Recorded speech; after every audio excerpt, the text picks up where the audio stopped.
sounded less like Seth Rollins and more like Drew McIntyre.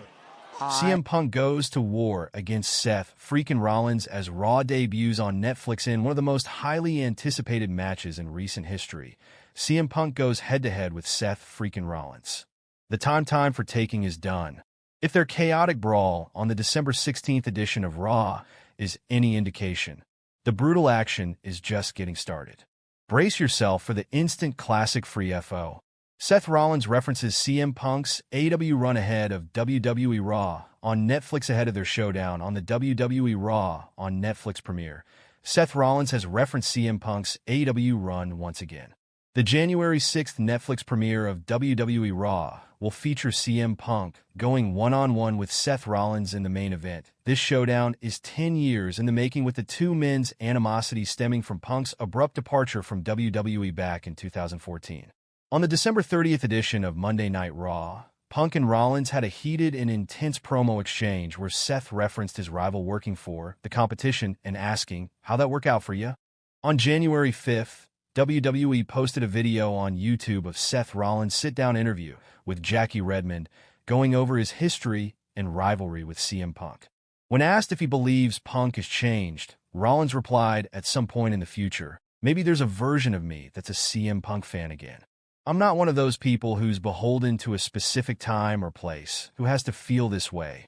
I want to believe this guy's a changed man.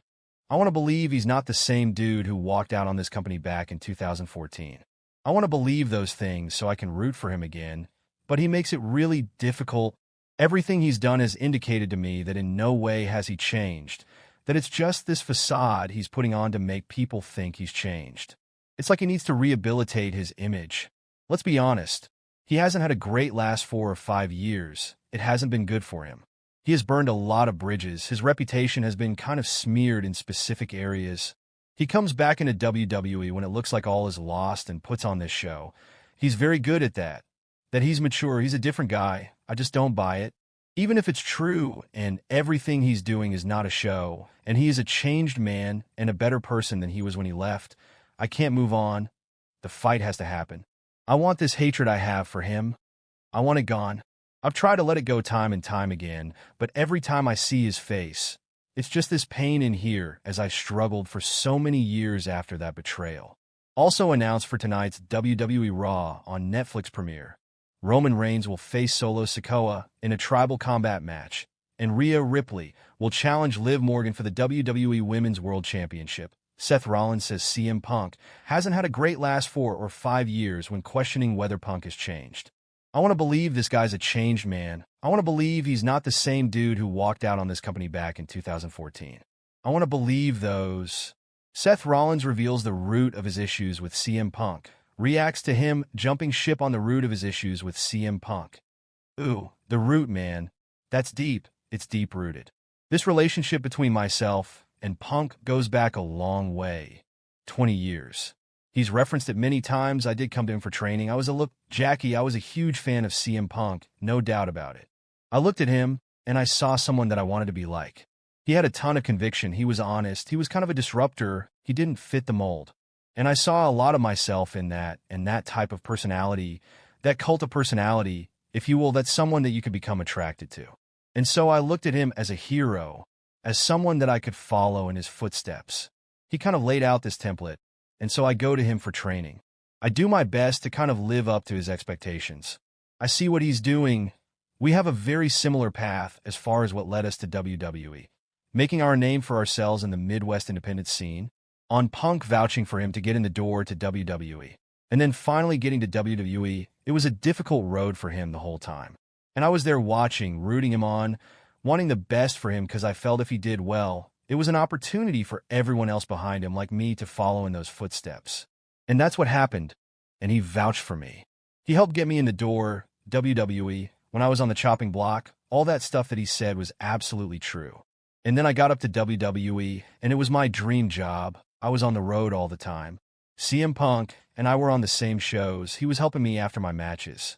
Everything was as I dreamed it, and we were becoming friends. It was more than just like a student and a teacher, more than an apprentice and a mentor. There was a friendship there, camaraderie, because we were kind of cut from the same cloth. on where everything went wrong with Punk. And then everything went south, and that's kind of where the root of it is. You trust someone, you believe in them. You become close to them, and then they betray you with no remorse, no explanation, nothing. And if it was just me, I kind of feel I could have gotten over it, but it wasn't just me that he stabbed me in the back, right? It was every single friend that he had that worked for WWE. After he left in 2014, he wrote everybody off. Not just someone like me who, obviously, he didn't care about anyway, but he wrote everybody off. All of his friends, people that he'd known for decades. And for no other reason than because they wouldn't leave this place and go side with him. On CM Punk jumping ship. And I look at it like times got tough and he abandoned ship, right? He jumped off, he left this ship. It was sinking, it was in a rough spot. There was water coming in. And I was a deckhand, I'm new, I'm sitting here, and I'm doing everything I can to get this water out of the ship, to keep it afloat for years and years and years. And during this time, it wasn't like he just sat on an island from far away and watched the thing start to go under. He was shooting cannons. He actively wanted the place to die. And I think because he's so selfish, he thought that that would make him some sort of missing piece, right? He wasn't here, and this thing couldn't go on without him. On making WWE better in Punk's absence.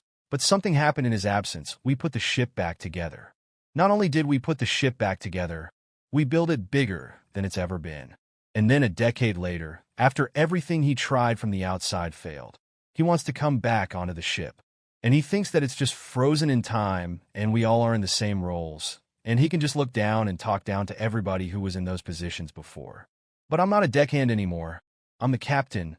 I run the ship. On how this will be a fight, not a match. It's going to be a fight. There's no question about it. It's going to be a fight. I mean, this is the biggest fight in our sport right now. This is the biggest fight in our industry. And a lot of people will say, Seth, maybe you push this to WrestleMania. But nah, man, this is my WrestleMania. And I need it now after Survivor Series this year. And I saw him hand in hand with Roman Reigns. That was like enough for me. Enough is enough. I let it go on for a year. We were on a collision course. He gets sidetracked. I go in a different direction. We come back to it, and I just like that visual of him next to Roman. Roman's finger in the air.